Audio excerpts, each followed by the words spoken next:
सब कुछ ठीक हो रहा है, लेकिन फिर भी पता नहीं क्यों मुझे ऐसा लग रहा है जैसे कुछ तो गलत है। विहानी ने अभी पहला कदम भी ससुराल में नहीं रखा था कि उसे एक अजीब सी बेचैनी होने लगी। उसकी सास के बजाय उसकी नंद प्रेरणा उसका गृह प्रवेश कर रही थी। वहीं उसकी जेठानी कामिनी के मन में खुशी से लड्डू फूट रहे थे। चलो, इंतजार हुआ खत्म, आ गई घर में नई नौकरानी। अब मुझे सबके इशारों पर इधर उधर नाचना नहीं पड़ेगा। अब से घर के सारे काम यही करने वाली है। अब तुम हमारे परिवार का हिस्सा बन चुकी हो, इसलिए तुम्हारा कर्तव्य है कि तुम हमारे घर की हर एक बात को जानकर उसका पालन करो और हमारी तरह जिंदगी जीना सीखो। प्रेरणा बेटा, तुम इस बात की चिंता मत करो, ये सब तुम हम पर छोड़ दो। हम बहू को सब कुछ अच्छे से सिखा देंगे। ये मेरी ननद मुझसे किस तरह से बात कर रही है, और ऐसा क्यों लग रहा है कि जैसे ये घर की बेटी नहीं बल्कि मालकिन हो। गृह प्रवेश के होने के बाद विहानी अंदर आई। घर में मेहमान आए हुए थे। सभी ने कुछ देर रस्में की, उसके बाद कुछ बातें और हंसी मजाक किए और फिर सभी थक कर अपने अपने कमरों में चले गए। रात गुजरी, तेज धूप के साथ चमकता दिन चढ़ा और आज विहानी की पहली रसोई की रस्म थी। माँ जी, आज मेरी पहली रसोई है। आप मुझे बताइए कि मैं आज क्या बनाऊं। छोले भटूरे, आलू पूरी, पराठे, सब्जी, दाल चावल, बिरयानी, पुलाव, मुझे सब बनाना आता है। सभी चीजों का नाम ले लिया, सिर्फ हमारी मनपसंद चीज को छोड़कर। अच्छा, तो फिर आप ही मुझे अपनी मनपसंद खाने की चीज बता दीजिए। मैं बताती हूँ। प्रेरणा की आवाज सुनकर दोनों सास बहू ने उसकी तरफ देखा। तुम अपनी पहली रसोई पर जो भी कुछ बनाओगी उसमें तुम्हें साग का इस्तेमाल होना चाहिए। हमारे यहाँ शुरू से रोज साग खाया जाता है, इसीलिए तुम जो भी बनाओगी उस हर चीज में साग होना चाहिए। मेथी, पालक, शलजम, सरसों, सभी तरह का साग मैंने मंगा कर रखा हुआ। अब ये तुम सोच लो कि तुम्हें क्या बनाना है। साग का नाम सुनते ही विहानी के माथे से पसीना छूटने लगा, लेकिन उसने खाना बनाने को मना नहीं किया। मैं कर सकती हूँ, मेरे चेहरे पर मास्क पहन लूंगी और हाथों में ग्लव्स पहनकर खाना बनाऊंगी। मैं अपने ससुराल वालों को पहली रसोई पर निराश नहीं कर सकती। इसके बाद विहानी ने ग्लव्स और मास्क पहना और फिर भगवान का नाम लेकर खाना बनाने की शुरुआत की। हे भगवान, बस सब कुछ बिल्कुल सही रखना, सब कुछ ठीक से और समय पर हो जाना चाहिए। ननद जी ने बोला था कि मुझे हर एक चीज में साग का इस्तेमाल करना होगा। इसके बाद विहानी ने हरे हरे सब्जी के पत्तों को धोना शुरू किया। उसने बड़ी सावधानी से पालक को धोकर काटना शुरू किया। ग्लव्स पहनकर पालक काटना काफी मुश्किल था, लेकिन फिर भी हिम्मत करके विहानी ने पालक और बाकी साग पत्तों को काटा और तोड़ा और फिर अपनी पहली रसोई का खाना बनाना शुरू किया। उसने सबसे पहले मेथी के पराठे बनाए, उसके बाद पालक पनीर, साग, दाल, आलू पालक और शलजम पालक के साथ उबले चावल बनाकर तैयार किए। शुक्रिया भगवान, सब कुछ समय पर और बिना किसी दिक्कत के बनकर तैयार हो गया। लेकिन अब मुझे मीठा भी बनाना है। मीठे में तो साग पत्तों का इस्तेमाल बिल्कुल नहीं कर सकती। विहानी को समझ में नहीं आ रहा था कि वो मीठे से क्या बनाए, इसलिए उसने सादा सा सूजी का हलवा बनाकर तैयार कर दिया। कुछ देर में सारा खाना बनने के बाद विहानी ने अपने सभी ससुराल वालों को खाना परोसा। आज तो खाने से अलग ही तरह की खुशबू उठ रही है। भाई, लगता है कि बहू खाना बनाने में घर की सारी औरतों को फेल करने वाली है। और मैं जो अभी तक सारा खाना बनाती आ रही थी, मेरी तो कभी किसी ने तारीफ नहीं की, और इसकी मुंह में एक निवाला रखने से पहले ही वाह होनी शुरू हो गई। सभी ने प्रेरणा के आने के बाद खाना खाना शुरू किया, जो कि सबको बहुत पसंद आया। बहू के हाथों में तो सच में बहुत ही स्वाद है। आज तक हमारे घर में इतना अच्छा खाना कभी नहीं बना। खाना सच में काफी अच्छा बना है। आज से घर में रोज इसी तरह का खाना बनना चाहिए। विहानी को इस बात पर काफी खुशी हुई कि उसके ससुराल वालों को खाना पसंद आया। वहीं उसकी जेठानी कामिनी जलकर राख हुई जा रही थी। खाना खाने के बाद प्रेरणा ने विहानी को उसकी पहली रसोई का शगुन दिया। इसके बाद विहानी ने अलग से अपने लिए खाना बनाया। विहानी आने वाली मुसीबतों से अनजान अपने ससुराल में काफी खुश थी। देखते ही देखते दोपहर हो गई और अब दोपहर का खाना बनना था। बड़ी भाभी, छोटी भाभी ने आज सुबह खाना बनाया था, इसीलिए दोपहर का खाना आप बनाएंगी। अरे नहीं, मुझे तो लगा था कि अब मुझे जिंदगी भर के लिए इस काम से निजात मिल जाएगी, लेकिन ये तो अब भी मुझे खाना बनाने को बोल रहे हैं।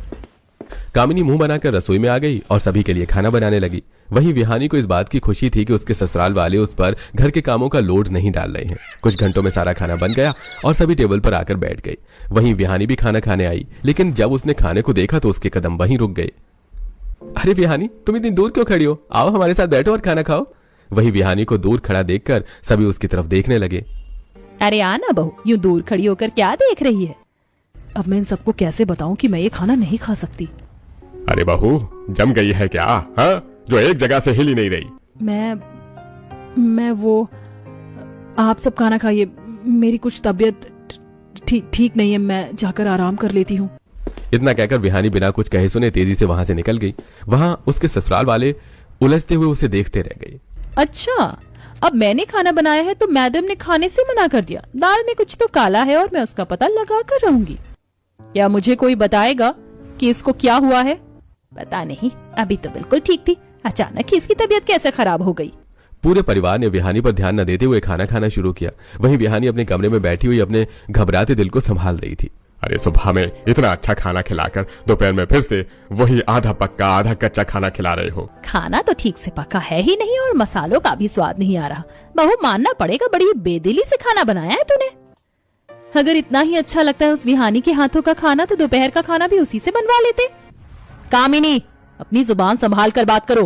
पहले ये देखो कि तुम किसके सामने खड़ी हो, उसके बाद ही अपना मुंह खोलना। प्रेरणा की एक ही फटकार पर कामिनी की रूह कांप उठी। वहीं उसके पति नितिन ने बात को संभालने की कोशिश की। दीदी, आपको तो पता है कि कामिनी बिना सोचे समझे ही बोल देती है। उसका किसी को ठेस पहुंचाने का इरादा नहीं था। कामिनी की तरफ से मैं आपसे माफी मांगता हूँ।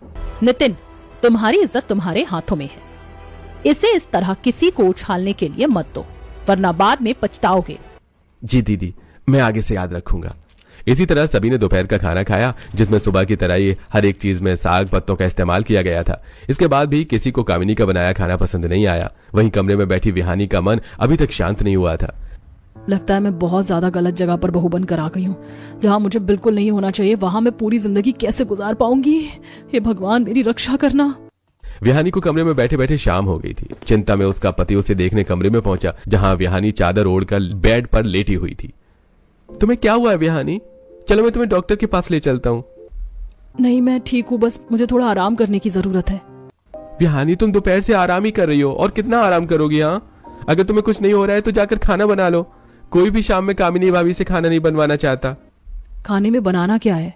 ये मुझे क्या पता, लेकिन एक बात जान लो, हमारे यहाँ हर चीज में साग पत्ते खाए जाते हैं। फिर वो कोई भी दाल हो, सब्जी हो या फिर चावल। यहाँ तक कि हमारे यहाँ रोटी और पराठे भी साग पत्ते के ही खाए जाते हैं। यह सब सुनकर ही विहानी का जी मिचलाने लगा।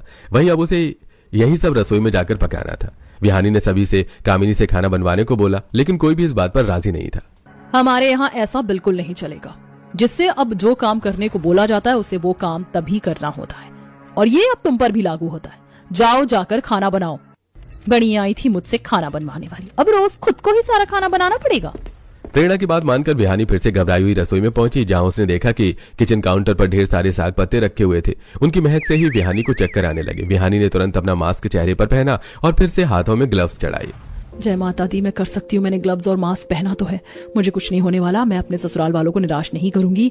उनकी हर काम में अपना बेस्ट दूंगी और उनकी हर उम्मीद पर खरी उतरूंगी। विहानी ऐसी बातें बोलकर अपना मन शांत कर रही थी। वहीं पीछे से कामिनी उसे छुपकर देख रही थी और उसमें बातों पर हैरान हो रही थी। ये तो ऐसे कर रही है जैसे इसे खाना बनाने नहीं बल्कि जंग लड़ने भेज दिया। और इसने मास्क और ग्लव्स क्यों पहने हुए? जरूर कोई तो ऐसी बात है जो ये हम सबसे छुपा रही है। विहानी दोबारा हिम्मत करते हुए साग पत्तों का खाना बनाना शुरू किया। वो ग्लव्स पहनने के बाद भी पत्तों को बड़ी ही सावधानी से उठा रही थी। वहीं उसकी जेठानी पीछे से छिपकर ये सब देख रही थी। कभी कभी दूसरों के मामलों में ना घुसकर अपने आप से मतलब रखना भी अच्छा होता है। प्रेरणा की आवाज सुनकर कामिनी हक्का बक्का रह गई। नैना जी, मैं तो सिर्फ देख रही थी कि देवरानी जी कैसे खाना बनाती है। अगर तुमने दूसरों से ज्यादा अपने खाने पर ध्यान दिया होता तो आज तुम भी अच्छा खाना बना रही होती। अपने शब्दों से कामिनी को जोर से हिलाकर प्रेरणा वहां से चली गई और डांट न खाने की वजह से कामिनी भी तुरंत अपने कमरे में चली गई। वहीं विहानी रसोई में खाना बनाती रही, जिससे उसे बहुत दिक्कत आ रही थी। अभी आधा ही खाना बना था कि विहानी की आंखें लाल होने लगी। इस तरह तो असर मेरी आंखों पर पड़ेगा। मुझे जल्दी से कुछ करना होगा। मैं मनीष जी का चश्मा लगा लेती हूँ, इससे मेरी आंखें सुरक्षित रहेंगी। विहानी चुपचाप अपने कमरे में गई और चश्मा छुपाकर ले आई। रसोई में आकर उसने चश्मा पहना और फिर खाना बनाने लगी। विहानी जल्द से जल्द खाना बनाना चाहती थी, लेकिन फिर भी उसे खाना बनाने में 2.5 घंटे लग गए। खाना बनने के बाद सभी खाना खाने बैठे, वहीं विहानी अपने कमरे में ही बैठी हुई थी। अरे बहू की दिमागी हालत ठीक तो है ना? उसने ना तो सुबह हमारे साथ खाना खाया और ना ही दोपहर, और अब पता नहीं किस खोए में जाकर बैठ गई है। मुझे तो लगता है कि हमारे साथ बैठकर खाना खाने में उनकी शान घटती है, क्योंकि सुबह भी उन्होंने अपना नाश्ता अलग बनाया था। खुद को कहीं की महारानी समझती है क्या? किस बात का घमंड है इसे? नहीं माँ, ऐसा नहीं है। मुझे लगता है कि विहानी की अभी भी तबीयत ठीक नहीं है, इसलिए वो खाना नहीं खा पा रही। अरे जोरू को आए घर में एक दिन नहीं हुआ कि ये उसका गुलाम भी बन गया। सभी चुपचाप खाना खाइए। जिसको खाना खाना होगा वो खुद यहाँ आ जाएगा, और जिसको नहीं खाना उससे किसी को कोई फर्क नहीं पड़ना चाहिए। प्रेरणा की बोलते ही सभी चुप हो गए। इसी तरह कई दिन गुजर गए। प्रेरणा अपने ससुराल वापस लौट गई। ससुराल वाले विहानी से वही साग पत्ते वाला खाना बनवाते, जिससे उसे ग्लव्स, मास्क और चश्मा पहनने के बाद भी थोड़ी दिक्कत होने लगी। वहीं कामिनी उसको इस तरह खाना बनाते देख बहुत ज्यादा उलझ जाया करती। विहानी को रोज अपने लिए अलग से खाना बनाना पड़ता और इस समय वो काफी थक जाया करती थी। इस सब से मेरी सेहत पर असर पड़ रहा है, लेकिन मैं क्या ही कर सकती हूँ, मुझे अब ये सब करना ही होगा। इसी तरह अपने मन को बहलाकर विहानी सबके लिए साग पत्तों का खाना बनाया करती। उसके खाना बनाने का तरीका उसकी जिठानी कामिनी को बहुत खटक रहा था। मुझे तो लगता है इसका मानसिक संतुलन थोड़ा बिगड़ा हुआ है। भला मास्क, दस्ताने और चश्मा पहनकर कौन खाना बनाता है? ये खुद को खाना बनाते में कहीं का डॉन समझती है क्या? आज मैं इससे पूछ ही लेती हूँ। इतना कहकर कामिनी रसोई में चली गई जहाँ विहानी खाना बना रही थी। देवरानी जी, आप खाना बनाते हुए मास्क क्यों पहनती हैं? मैं कब से देख रही हूँ कि आप इसी तरह खाना बना रही हैं, आखिर बात क्या है? मुझे आंच बहुत ज्यादा लगती है और इससे मेरा शरीर लाल हो जाता है। लेकिन आप तो इंडक्शन पर भी ऐसे ही खाना बनाती हो। इंडक्शन से तो कोई आंच नहीं लगती क्योंकि उस पर आग जलती ही नहीं। सही से बताओ देवरानी जी, आखिर आपकी समस्या क्या है? विहानी कामिनी के सवालों से दुविधा में आ चुकी थी, लेकिन तभी अचानक से विहानी का फोन बज गया और उसे वहां से जाने का एक बहाना मिल गया। ये देखकर कामिनी भी वहां से चली गई और विहानी ने भगवान का शुक्रिया अदा किया। अगले दिन रसोई में सारा साग खत्म हुआ मिला। यह देखकर विहानी की जान में जान आ गई और उसने आज बिना साग पत्तों का इस्तेमाल किए खाना बनाने की सोची, लेकिन शायद ऐसा अभी नहीं होने वाला था।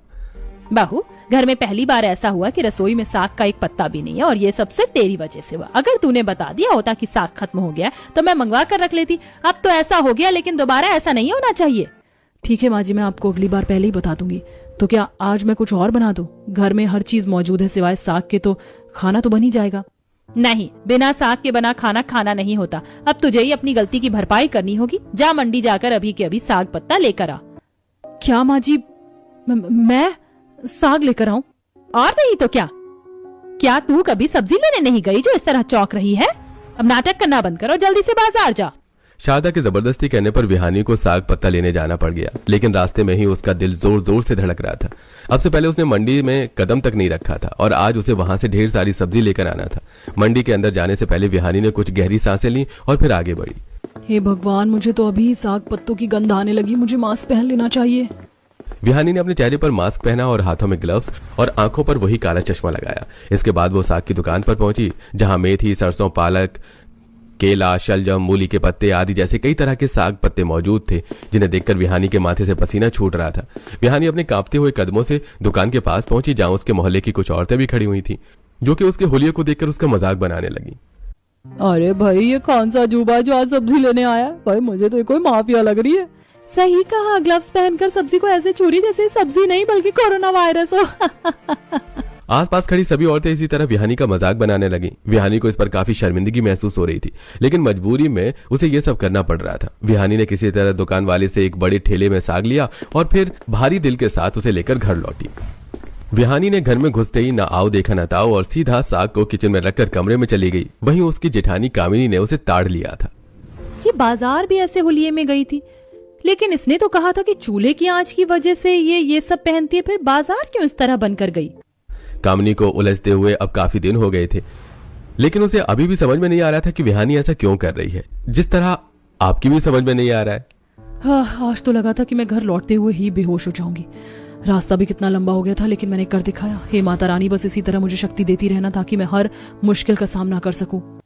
अगले दिन कामिनी ने विहानी की सारी बातें शारदा को बताई, जिस पर शारदा भी काफी हैरान हुई और उसने विहानी को अपने कमरे में बुलाकर उससे सबकी वजह पूछी। माँ जी, वो मैंने इसलिए पहने थे क्योंकि बाहर बहुत तेज धूप थी और धूप में यूं ही बाहर नहीं निकलती, इसीलिए मैंने मास्क, ग्लव्स और चश्मा पहना। हाँ, धूप तो काफी तेज है, तू सही कह रही है। और कामिनी बहू, तू दूसरों की छोटी छोटी बातों पर ध्यान देना कब बंद करेगी? हाँ विहानी बहू, तू जाकर खाना बनाओ और अगर ये तुझसे कुछ कहे तो आकर मुझे बताना। चलो बच गई, वरना आज तो मैं अच्छा पकड़ी जाती। इसके बाद विहानी रसोई में खाना बनाने चली गई। वहां कामिनी मुंह बनाकर अपने कमरे में पहुंची। अरे कोई क्यों नहीं समझता कि ये हमसे कुछ छुपा रही है? सब लोग अकल के पीछे लठ लेकर घूमते हैं। जो ये बोल देती है उस पर यकीन कर लेते हैं, लेकिन मुझे तो इसकी किसी भी बात पर यकीन नहीं है और मैं सच का पता लगा कर रहूंगी। कुछ देर बाद विहानी ने खाना बनाकर सबके लिए टेबल पर लगा दिया। सभी खाना खाने बैठ गए। वहीं विहानी ने जैसे ही वहां से जाने की कोशिश की, तभी कामिनी ने उसका हाथ पकड़ लिया। अरे देवरानी जी, कभी तो हमारे साथ खाना खाने बैठिए। आपको ससुराल आए 1 महीना होने जा रहा है और आपने एक बार भी हमारे साथ बैठकर खाना नहीं खाया। हाँ विहानी, आज हमारे साथ खाना खा लो ना। वो असल में अभी मुझे भूख नहीं है, मैं बाद में खा लूंगी। अरे 10 बज रहे हैं, क्या तूने हाथी घोड़े खा लिए जो तुझे भूख नहीं है? सच तो यह है कि तुझे हमारे साथ खाना खाना ही नहीं है।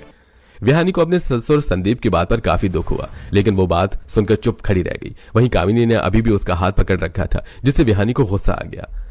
छोड़िए मेरा हाथ, मुझे नहीं खाना, ये सब मुझे बिल्कुल पसंद नहीं। आपको खाना है मैं आपके लिए बनाती रहूंगी और आप खाते रहना, लेकिन मुझसे ये सब खाने को मत कहना।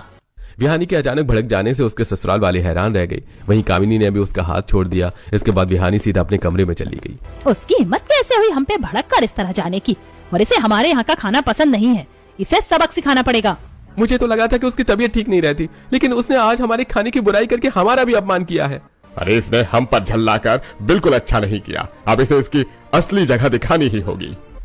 खुल गई आप सभी की आंखें। हाँ, मैं तो पहले से ही कह रही थी कि मैडम की शान अलग ही है, लेकिन आप समझ ही नहीं रहे थे। आप सब कुछ मत कहिएगा, कल एकादशी है, कल ननद जी घर आएंगी, अब वो ही इसे देखेंगी। सभी ने कामिनी की बात को माना और प्रेरणा के आने का इंतजार किया। अगले दिन एकादशी के व्रत रखकर प्रेरणा अपने घर वापस लौटी। वहीं बाकी ससुराल वालों ने भी व्रत रखा हुआ था। आज तो हम रोटी चावल या किसी भी तरह का अनाज नहीं खा सकते। आज तो हम सिर्फ साग ही खाने वाले हैं। आज हम सिर्फ सभी तरह के साग के पत्ते ही खाएंगे। जाकर विहानी भाभी से बोल दो सभी के लिए खाना बना दे। ननद जी, देवरानी जी तो अपने कमरे से कल से बाहर नहीं निकली है, आप ही उनसे बोल दीजिए। प्रेरणा को अचानक से ऐसी बात सुनकर काफी अजीब लगा। फिर वहीं शारदा ने उसे विहानी की सारी बात बताई, जिस पर प्रेरणा का खून खौल गया। इसकी इतनी हिम्मत कि इसने हमारे खाने का अपमान किया और पूरे परिवार पर चिल्लाने की जरूरत की। अभी तक ये हमारे घर के खास साग को ग्लव्स पहनकर छू रही थी और मास्क चश्मा पहनकर खाना बना रही थी। यहीं पर हमारे खाने का काफी अपमान हो रहा था। तुमने मुझे ये सब पहले क्यों नहीं बताया? क्योंकि ननद जी, हमें नहीं पता था कि देवरानी जी साग पत्तों से इतना जलती हैं कि वो इन्हें देख और सूंघ भी नहीं सकती।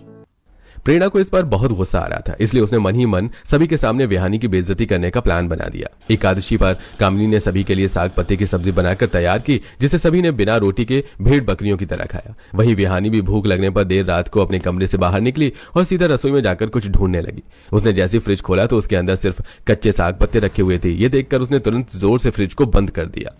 हे भगवान, यहाँ तो मेरे खाने को भी कुछ नहीं है। नई बहू होकर अपने ससुराल में ही मुझे भूखा रहना पड़ रहा है।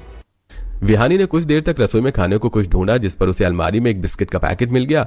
विहानी चुपचाप उसे लेकर अपने कमरे में वापस चली गई और उस कमरे को बंद कर लिया। उसके बाद उसने बिस्किट खाकर पानी पिया और सो गई। अगले दिन जब विहानी की आंख खुली तो घर में काफी शोर हो रहा था। विहानी ने चुपचाप निकलकर देखा कि सुबह से ही रसोई में खाना बनाया जा रहा था। ध्यान रहे, मोहल्ले के सभी लोग घर में मौजूद होने चाहिए। इस बार हम चावल बांटेंगे नहीं, बल्कि यहीं पर खिलाएंगे। हम यहाँ पर रहने वाले हर एक इंसान को अपने साग चावल का स्वाद चखाना चाहते हैं। अरे तुम फिक्र क्यों करती हो, मैं एक एक बच्चे को भी घर में लेकर आऊंगी। शाम होने पर मोहल्ले की सभी औरतें घर में इकट्ठा हो गईं। पूरा घर लोगों से भरा हुआ था। प्रेरणा ने नौकरों को बोलकर सभी के लिए खाना मंगवाया और फिर सभी ने खाना खाना शुरू कर दिया। वहीं विहानी के पेट में चूहे कूद रहे थे। उसने सुबह से सिर्फ पानी ही पिया हुआ था।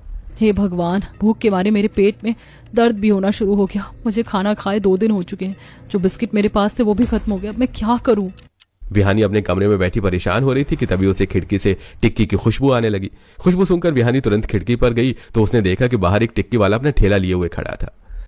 अगर पेट भरना है तो मुझे छुपकर बाहर जाना ही होगा। मुझे पता है कि घर में सभी मुझसे नाराज हैं, इसीलिए किसी ने यहाँ आकर मुझसे पूछा तक नहीं, लेकिन इसमें मेरी भी क्या गलती है? मुझे इस तरह डरना नहीं चाहिए। खुद को समझाकर विहानी अपने कमरे से बाहर निकली और सभी से छुपकर टिक्की लेने जाने लगी। खुशकिस्मती से विहानी सबकी नजरों से बचती हुई टिक्की वाले के पास पहुंच गई। उसने वहां से टिक्की ली और फिर वापस घर आने लगी। विहानी बचते बचते अपने कमरे तक पहुंची तो उसने पाया कि कमरे का दरवाजा खुला हुआ था। विहानी ने डरते हुए दरवाजा खोला और देखा कि उसके बेड पर प्रेरणा बैठी हुई उसका इंतजार कर रही थी। आ गई तुम टिक्की लेकर? ननद जी, मेरी बात सुनिए। तुमने इस घर की बहू होने के बाद भी एक बार भी सबके साथ बैठकर खाना नहीं खाया। ऊपर से जब सबने तुम्हें खाना खाने के लिए रोका तो तुम उन पर चिल्ला पड़ी। और इतना ही नहीं, बल्कि तुमने हमारे खाने से अपना बचाव ऐसे किया जैसे वो खाना नहीं बल्कि जहर है। अब तुम्हें इसकी सजा मिलकर रहेगी। प्रेरणा ने विहानी का हाथ पकड़ा और उसे जबरदस्ती सभी मेहमानों के बीच ले गई। वहां प्रेरणा ने सभी मेहमानों को चिल्लाकर विहानी की अब तक की सारी बातें बताई और उसकी बेइज्जती की।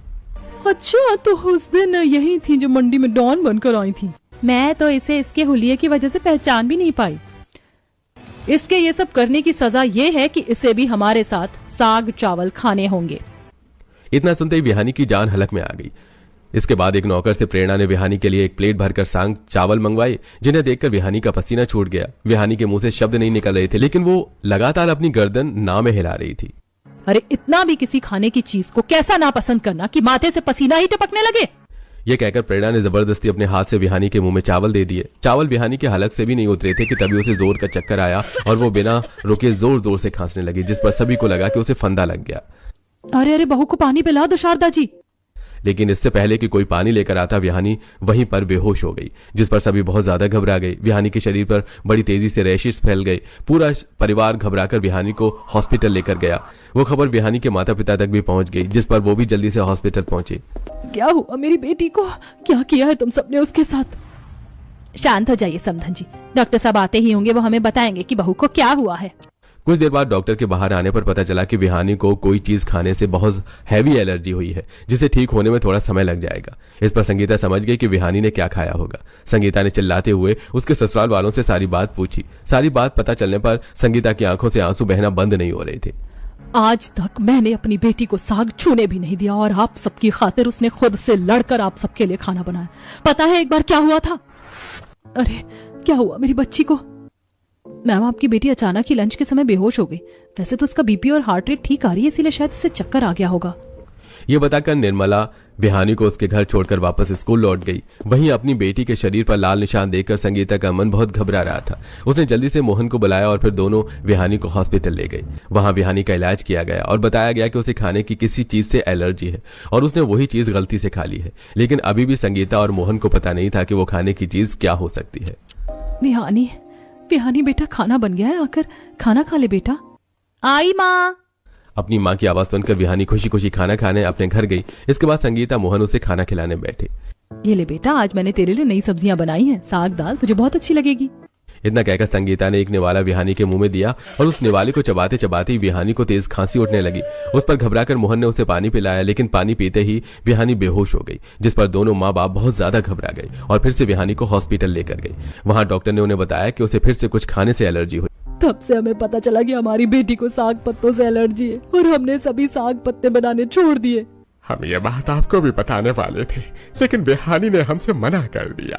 उसने आपकी खातिर वो बनाया, वही बहुत बड़ी बात थी, लेकिन बदले में आपने उसे जबरदस्ती साग खिलाया और आज आपकी वजह से मेरी बेटी की हालत हुई है। हमें माफ कर दीजिए, आपकी बेटी ने अपने बारे में ना सोचकर हमारे लिए खाना बनाया और बदले में हमने उसे अनजाने में ही सही लेकिन ये सिला दिया। हमें समझना चाहिए था, हमें माफ कर दीजिए। इसी तरह विहानी के होश में आने पर उसके ससुराल वालों ने उससे भी माफी मांगी और फिर किसी ने उससे कभी साग बनाने को नहीं बोला।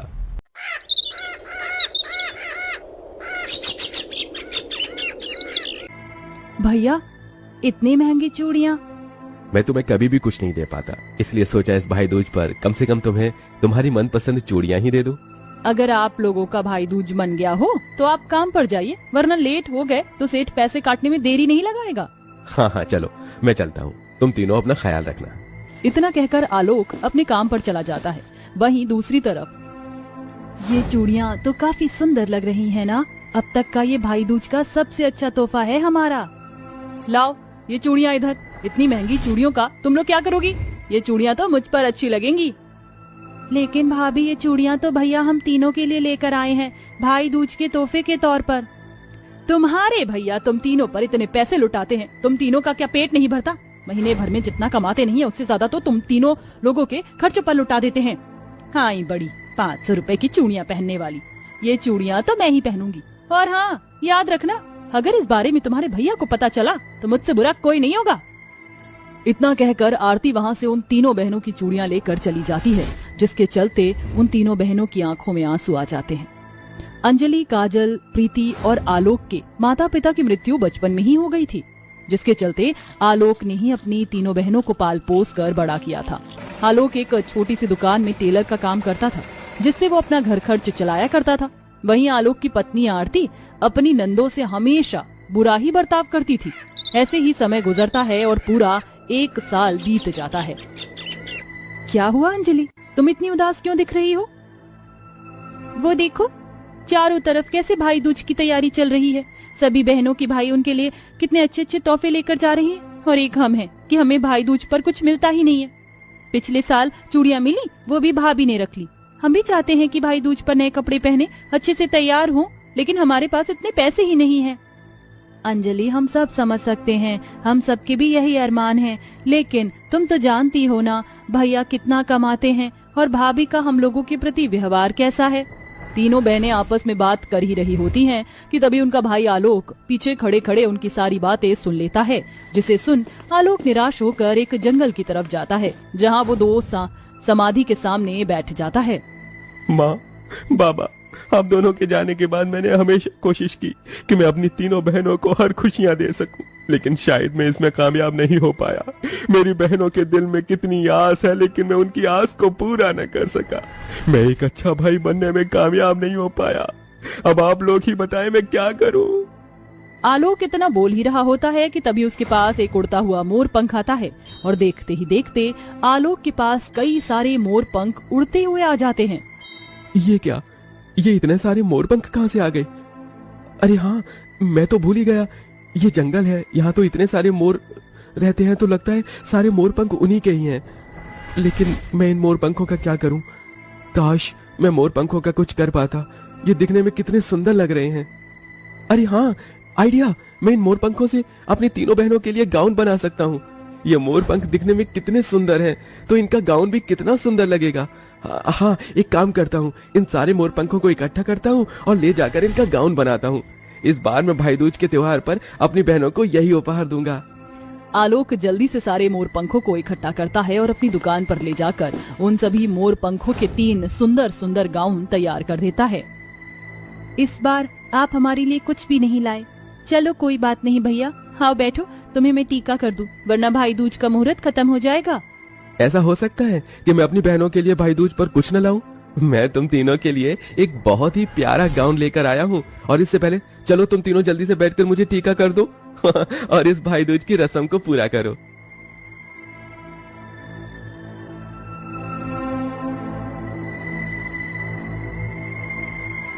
अरे वाह भैया, ये गाउन तो मोर पंख जैसा है और इतना सुंदर भी है। ये किसी ने आज तक नहीं पहना होगा। हम तो कभी सोच भी नहीं सकते थे कि हम मोर पंख का गाउन पहनेंगे। आज तक मैंने तुम तीनों को कुछ ज्यादा नहीं दिया, उसके लिए मुझे माफ कर देना। ऐसा मत बोलिए, आपने भले ही हमें कोई खास तोहफा ना दिया हो, लेकिन हम तीनों बहनों को आपने बिल्कुल अपनी बेटियों की तरह पाला है और इतने अच्छे से ख्याल रखा है। ये हमारी जिंदगी का सबसे अनमोल तोहफा है।